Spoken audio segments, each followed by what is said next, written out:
Hello जी, नमस्कार, सलाम, सत श्री अकाल। Wish you all a very warm welcome to my channel. मैं आपका अपना doctor Sachin Kapoor. Guyton and Hall textbook of medical physiology, इस किताब को हम स्टेप बाय स्टेप डिटेल में पढ़ेंगे।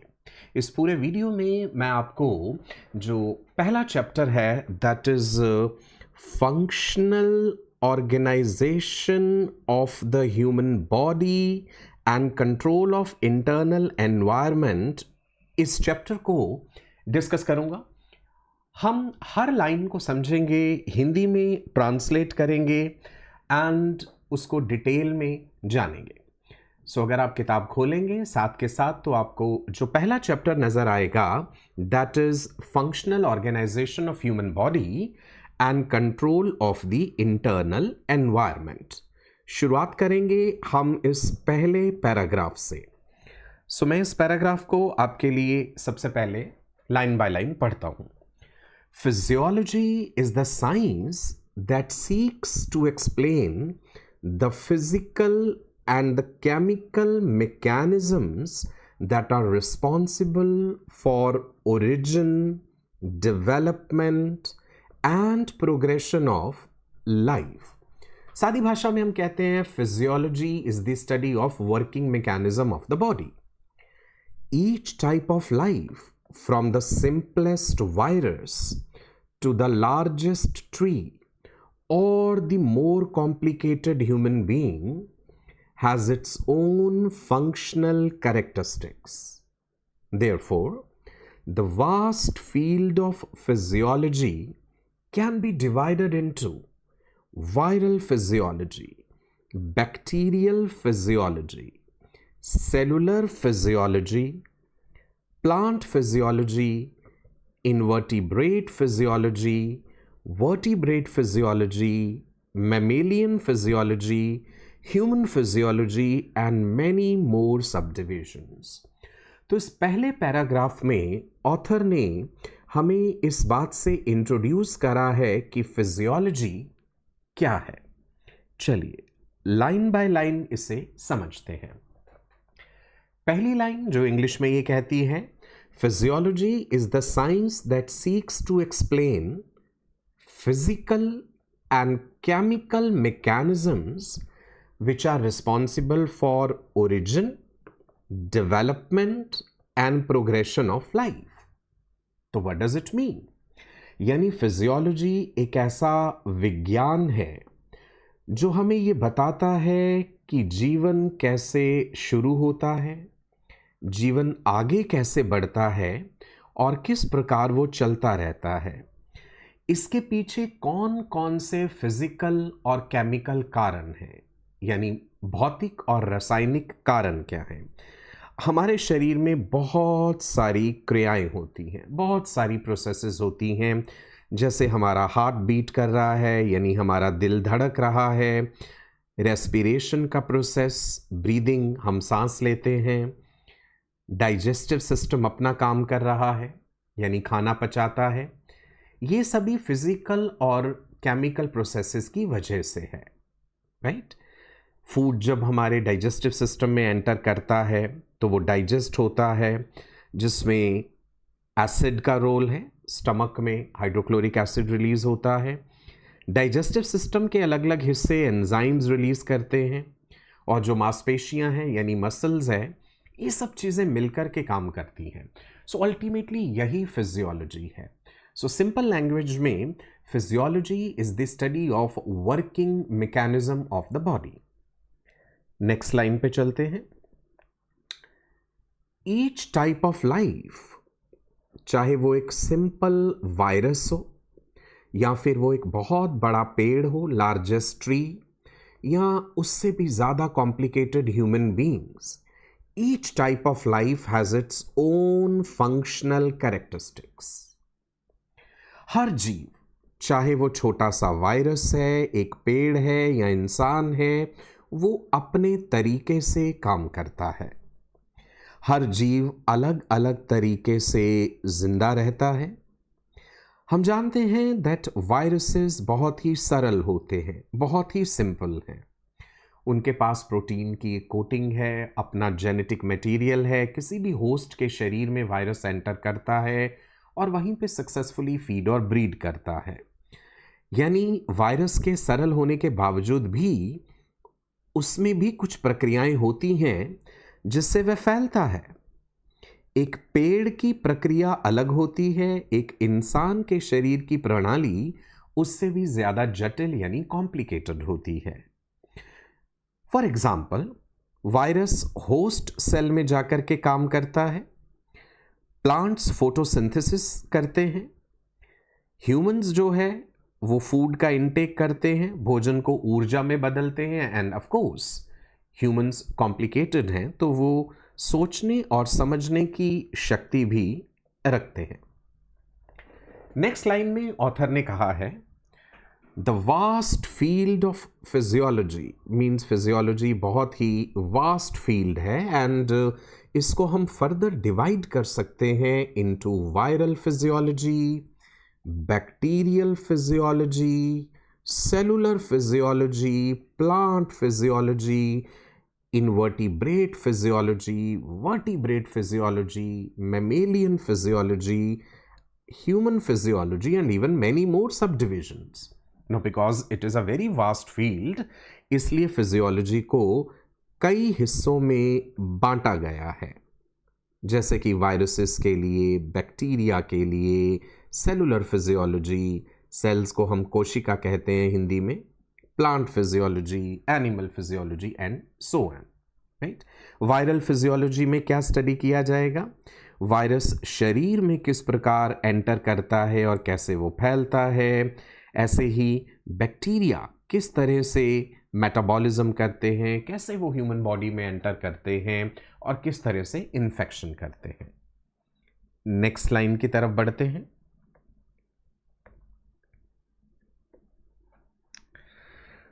इन 3 लाइनों में हमारा ये पहला पैराग्राफ जो ऑथर ने दिया था वो खत्म होता है। नेक्स्ट पैराग्राफ क्या कहता है? ह्यूमन फिजियोलॉजी क्या है? The science of human physiology attempts to explain scientific characteristics and mechanisms of the human body that make it a living being. The fact that we remain alive is the result of complex control systems. Hunger makes us seek food and fear makes us seek refuge. एक एक line का मतलब अभी हम समझेंगे। Sensations of cold make us look for warmth. Other forces, they cause us to seek fellowship and to reproduce. The fact that we are sensing, feeling, and knowledgeable beings is part of this automatic sequence of life. These special attributes allow us to exist under widely varying conditions that otherwise would make life impossible. अब इस complete paragraph को हम line by line break करके इसका मतलब समझते हैं। The science of human physiology attempts to explain the specific characteristics and mechanisms of human body that make it a living being. मानव शरीर विज्ञान क्या बताता है कि इंसान के शरीर में कौन कौन सी चीज़ें हैं जो उसे जीवित बनाए रखती हैं। फिजियोलॉजी हमें ये बताती है कि हमारा शरीर काम कैसे करता है, जैसे हमारा दिल कैसे धड़कता है, सांस कैसे ली जाती है, हमारा ब्रेन सोचता कैसे है, यानी दिल का धड़कना, खून का बहना, भोजन का पचना, ये सब शरीर को जीवित रखने वाली प्रक्रियाएं हैं। Next line.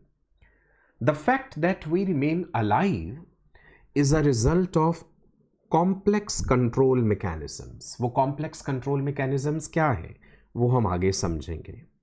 हम जिंदा हैं क्योंकि शरीर में कई सिस्टम्स एक साथ मिलकर के काम करते हैं। अलग अलग सिस्टम्स का आपस में कोऑर्डिनेशन होना बहुत ज़रूरी है। हमारी बॉडी में बहुत सारे कंट्रोल सिस्टम्स हैं, जैसे नर्वस सिस्टम, एंडोक्राइन सिस्टम या hormone system, circulatory system, digestive system, respiratory system, integumentary system, reproductive system. ये सारे सिस्टम आपस में कोऑर्डिनेट करते हैं। फॉर एग्जाम्पल, जब हमारा ब्लड प्रेशर बढ़ता है तो शरीर खुद उसे घटाने की कोशिश करेगा, और जब ब्लड प्रेशर घटता है तो शरीर उसे बढ़ाने की कोशिश करेगा। ये एक ऑटोमेटिक सिस्टम है। तो अलग अलग सिस्टम्स में आपस में कोऑर्डिनेशन है। फिर से देखते हैं line, the fact that we remain alive is a result of complex control systems. Next line, hunger makes us seek food and fear makes us seek refuge. इस बात का मतलब गहराई से समझते हैं। जब हमें भूख लगती है तो ऑब्वियस सी बात है, हम भोजन ढूंढते हैं, हम खाने की तलाश करते हैं, हम खाना खाते हैं। जब हमें डर लगता है तो हम किसी सुरक्षित जगह की तलाश करते हैं। ये सब शरीर की प्रतिक्रिया है। जैसे ही कोई ज़रूरत महसूस होगी, शरीर हमें उसके हिसाब से कार्रवाई करने को कहता है। पेट में गुड़गुड़ाहट होती है तो समझ आता है कि भाई हमें भूख लगी है। अचानक कहीं से जोर से कोई आवाज आए, शोर हो, तो हम डर जाते हैं। ये बॉडी का अपना एक मैकेनिज्म है। Sensations of cold make us look for warmth. स्वाभाविक सी बात है, जब हमें ठंड लगती है तो हम स्वेटर पहनेंगे या हम हीटर के पास जाएंगे। That means we are looking for warmth. शरीर हमें खुद संकेत देता है। जब ठंड या गर्मी महसूस होगी तो स्वाभाविक सी बात है, हम उससे बचने का तरीका अपनाते हैं। जब हम शिवरिंग करते हैं, जब हम कांपते हैं, तो ये एक संकेत है कि हमें ठंड लग रही है और अब हमें गर्म कपड़े पहनने चाहिए। Next, other forces they cause us to seek fellowship and to reproduce। कौन सी ऐसी फोर्सेस हैं जो हमें फेलोशिप के लिए कहती हैं या रिप्रोड्यूस करने के लिए कहती हैं? कुछ चीज़ें हमें दूसरों से जुड़ने और परिवार को बढ़ाने के लिए प्रेरित करती हैं। ऐसी भावनाएं जो हमें मेल जोल बढ़ाने के लिए और प्रजनन यानी रिप्रोडक्शन के लिए प्रेरित करती हैं। हम जानते हैं that humans are social animals. मानव एक सामाजिक प्राणी है। दोस्ती, रिश्ते, बच्चे पैदा करने की इच्छा, ये सब जीवन का एक स्वाभाविक हिस्सा है। जब अकेलापन महसूस होता है तो हम दोस्तों या परिवार से मिलने जाते हैं, शादी और बच्चों की योजना बनाते हैं। ये इन्हीं भावनाओं का हिस्सा है। तो लाइन नंबर 5 जिसने ये कहा, other forces they cause us to seek for fellowship and to reproduce। next line कहती है, the fact that we are sensing, we are feeling and we are knowledgeable beings, this is a part of automatic sequence of life। हम सोच सकते हैं, हम महसूस कर सकते हैं और चीज़ों को समझ सकते हैं। यही हमारे जीवन की खासियत है। Of course humans are complex animals as compared to other organisms. We can sense things, we can feel things, we are knowledgeable. So this all is part of the automatic sequence of life. हमारा शरीर न सिर्फ शारीरिक रूप से सक्रिय है बल्कि भावनात्मक और बौद्धिक रूप से भी है। इमोशनली, मेंटली भी हम सक्रिय हैं। ये बातें हमें बाकी जानवरों से अलग बनाती हैं। हम दुखी को देखकर सहानुभूति दिखाते हैं और किसी समस्या को सोच करके उसका हल निकाल सकते हैं। Right? We are sensing the things, we have emotions, we are expressing those emotions, we are able to understand the emotions of other humans as well as animals. These special attributes, ये जो खूबियाँ हैं, ये जो ख़ास खूबियाँ हैं, these special attributes allow us to exist under widely varying conditions that would otherwise make life impossible, यानी ये जो विशेषताएं हैं ये हमें विभिन्न परिस्थितियों में जीवित रहने के योग्य बनाती हैं, अन्यथा ये जीवन असंभव होता। इन्हीं खूबियों की वजह से हम हर तरह के माहौल में जिंदा रह सकते हैं, वरना ऐसा कर पाना मुमकिन नहीं होता। हमारी सोचने, समझने और अनुकूल होने की क्षमता हमें सर्दी, गर्मी, अकेलापन या तनाव जैसी कठिनाइयों से लड़ने के लायक बनाती हैं। इंसान अंटार्कटिका की बर्फ में भी रह सकता है और रेगिस्तान की गर्मी में भी। भूख लगे तो खाना ढूंढते हैं और खतरा हो तो सुरक्षा ढूंढते हैं। ये सब सर्वाइवल स्किल्स ही तो हैं। Next line. इन्हीं के साथ पहला पैराग्राफ खत्म होता है और हम अगले पैराग्राफ की तरफ बढ़ते हैं। Human physiology links the basic sciences with medicine and it integrates multiple functions of the cells, tissues, and organs into functions of living human being. This integration requires communication and coordination by vast array of control systems which are operating at every level, from the genes that program synthesis of molecules to complex nervous and hormonal systems that coordinate functions of the cells, tissues, and organs throughout the body. Thus, the coordinated functions of human body are much more than the sum of its parts, and life in health as well as in disease states relies on this total function. Although the main focus of this book is on normal human physiology, we will also discuss to some extent pathophysiology, which is the study of disordered body function and basis for clinical medicine. अब हम इस paragraph को line by line समझते हैं। पहली line कुछ ऐसा कहती है, human physiology links the basic sciences with medicine and integrates multiple functions of the cells, tissues and organs into the functions of living human being. Simple भाषा में इसका मतलब क्या है?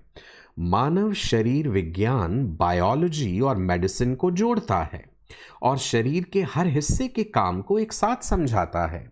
जैसे फिजियोलॉजी बताती है कि कैसे बेसिक साइंस यानी बायोलॉजी, केमिस्ट्री को मेडिकल नॉलेज में बदलकर हम इंसानी शरीर को समझते हैं, खासकर कोशिकाएं यानी सेल्स, टिश्यूज एंड ऑर्गन्स मिलकर के कैसे काम करते हैं।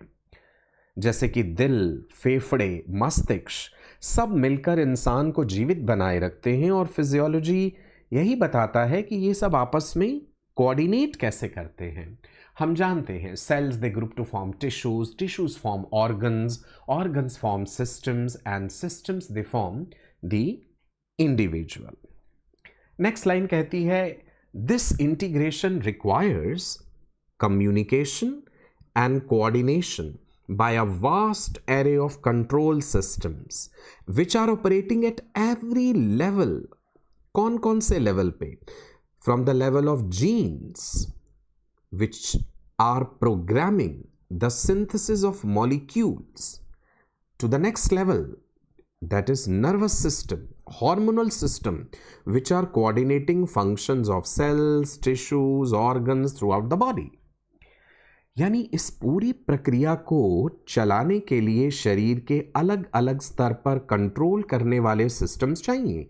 जेनेटिक लेवल पे हमें सिस्टम चाहिए, then we require nervous system, we require endocrine system, और इन सब में आपस में बातचीत यानी कम्युनिकेशन और तालमेल दोनों चीज़ों का होना ज़रूरी है, कम्युनिकेशन भी और कोऑर्डिनेशन भी। जीन्स बताते हैं कि कौन सा प्रोटीन कब बनाना है, नर्वस सिस्टम न्यूरॉन्स के थ्रू संदेश भेजता है, हॉर्मोन्स जो हैं they are responsible for coordinating the different activities of the body. Hormones are biological messengers. जैसे जो सेक्स हार्मोन्स हैं वो धीरे धीरे शरीर में बदलाव लाते हैं और प्यूबर्टी अटेन होती है। तो बेसिकली इस स्लाइड में हमें ये बताया गया कि किस प्रकार से शरीर की प्रक्रियाओं को चलाने के लिए अलग अलग लेवल पर कंट्रोल एंड कोऑर्डिनेशन की जरूरत है। नेक्स्ट लाइन क्या कहती है? The coordinated functions of human body are much more, they are much more than the sum of its parts, and life in health as well as in disease it relies on this total function. देखिए, शरीर के सभी हिस्से मिलकर जो काम करते हैं वो अकेले किसी एक हिस्से के काम से ज्यादा जरूरी होता है और इसी बात पर हमारा जीवन टिका हुआ है। Life is not the property of any one molecule, it is a result of interaction of various molecules. कोई एक अंग चाहे सही हो, लेकिन अगर बाकी अंगों में तालमेल नहीं है तो भाई शरीर नहीं चल पाएगा। दिल सही से धड़क रहा हो लेकिन ब्रेन को ऑक्सीजन नहीं पहुंच रही तो स्वाभाविक सी बात है, इससे समस्याएं हो जाएंगी। बीमारी में भी शरीर की बाकी प्रणाली तालमेल से काम करती है ताकि सुधार हो सके। अगली लाइन की तरफ बढ़ते हैं। ऑथर कहता है, the main focus of this book is on normal human physiology. We will also discuss to some extent pathophysiology. What is pathophysiology? The study of disordered body function and the basis for clinical medicine. इस किताब में हम सामान्य शरीर कैसे काम करता है ये तो पढ़ेंगे ही, लेकिन साथ में हम ये भी जानेंगे कि जब शरीर में कोई गड़बड़ हो जाए या बीमारी हो जाए तो क्या होता है। फिजियोलॉजी हमें सिखाता है कि शरीर कैसे ठीक से काम करता है। पैथोफिजियोलॉजी ये सिखाता है कि जब कोई अंग या कोई सिस्टम खराब हो जाए तो उसका क्या असर होगा, यानी यही बीमारियों की नींव है। फॉर एग्जाम्पल, सामान्य तौर से पैनक्रियाज जो है वो इंसुलिन बनाते हैं और इंसुलिन हमारे ब्लड ग्लूकोज लेवल को रेगुलेट करता है। डायबिटीज वाली कंडीशन में या तो इंसुलिन ठीक से बन नहीं रहा या कम मात्रा में बन रहा है या सेल्स इंसुलिन को रिस्पॉन्ड नहीं कर रहे, तो ये है पैथोफिजियोलॉजी। इसी की जानकारी अगर सही से होगी तो डॉक्टर बीमारियों का इलाज कर पाएंगे। So that was pathophysiology. तो ऑथर का कहना है कि मुख्य रूप से हम इस कंप्लीट किताब में ये पढ़ेंगे कि सामान्य शरीर कैसे काम करता है, लेकिन साथ के साथ हम पैथोफिजियोलॉजी भी डिस्कस करेंगे। इसके साथ ही ये एपिसोड यहीं समाप्त होता है। आप मेरी वेबसाइट एक्सप्लोर कर सकते हैं drsachinkapoor.com for various courses on MBBS। आप मुझे मेरे सोशल मीडिया पे फॉलो कर सकते हैं, इंस्टाग्राम पर, आप मुझे टेलीग्राम पर भी फॉलो कर सकते हैं और आप मुझे इस दिए गए व्हाट्सएप नंबर पे मैसेज भेज सकते हैं आपको किसी भी प्रकार की कोई जानकारी चाहिए। वीडियो के डिस्क्रिप्शन में कुछ लिंक्स होंगे, वो भी ज़रूर देख लीजिएगा और उन टेलीग्राम ग्रुप्स को ज्वाइन कर लीजिएगा। आप मेरी Android app Google play store से इंस्टॉल कर सकते हैं जो मेरे ही नाम से है, डॉक्टर सचिन कपूर। आशा करता हूँ ये वीडियो आपको पसंद आया होगा। चैनल को सब्सक्राइब कर लीजिएगा, बेल आइकन को हिट कर दीजिएगा।